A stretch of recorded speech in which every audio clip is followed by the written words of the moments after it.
Jayastu TV. రావణుడు సీతమ్మని హరించవచ్చు, అపహరించవచ్చు, కానీ ప్రాణాలతో మాత్రం ఎక్కడికి వెళ్ళలేడు. రావణుడు ప్రాణాలతో తప్పించుకోలేడు.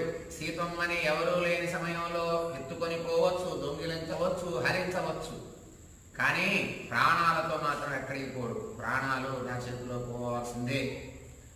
యుద్ధానికి ప్రయాణమయ్యాను, నేను ప్రయాణమయ్యాను అనేటటువంటి విషయం ఎప్పుడైతే సీతకు తెలుస్తుందో సీత ఊరడిల్లుతుంది, ధైర్యంగా ఉంటుంది.